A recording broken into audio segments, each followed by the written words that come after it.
All right, hello, ladies and gentlemen of the Ops team. This is Mike. I'm a counselor with Workforce, as well as Jen.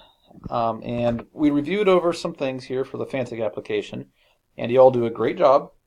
However, there are a few things that are really tricky that we want to point out in reviewing the Fantic application that might save the student some time later on. The first thing is I would just remind students that, hey, we need a few minutes to look this over. If you look over everything for 3 or 4 minutes, then it could save them 1 or 2 or 3 hours.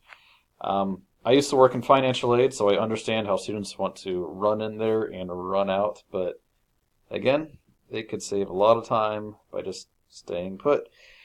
Let's get right to it. In the domicile determination part of it, there are a few big things here. For questions 3 and 4, they should answer everything. So if they are armed forces or not, answer this one and this one. If they are, they should, of course, fill out everything.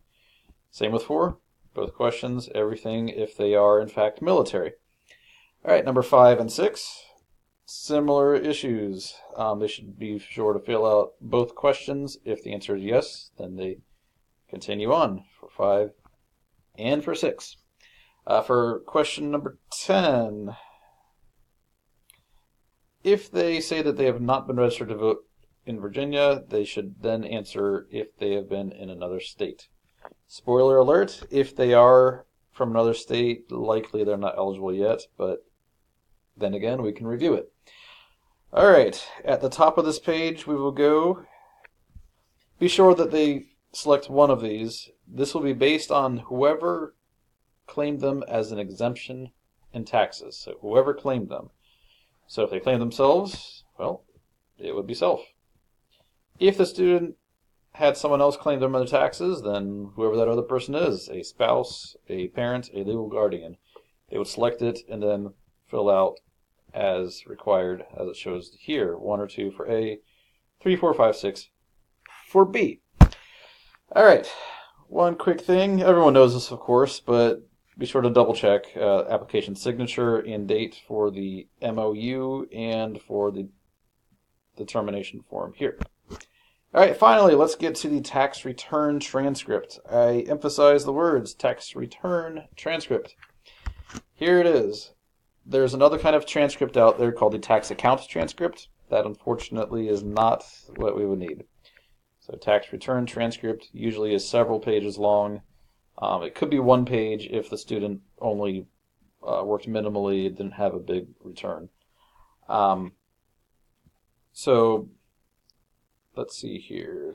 If you want to, and we don't request this of you, but if you want to and are so inclined, you can quickly review over their eligibility and let them know right away.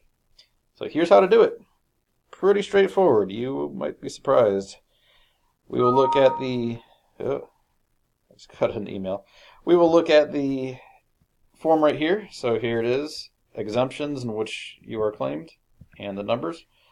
In this tax transcript, this person had 4 exemptions, and in their adjusted gross income, we will look at it right here, $63,505. And that's going to be located at the bottom of adjustments to income. So $63,500 and 4 people. We will look back at the application. For 4 people, the highest amount is 73. So they were below it. So you can tell the student, likely you are good to go, but we need to review it, and you can possibly expect more documentation. Just keep a lookout. All right, that's all for now. Thank you very much for listening.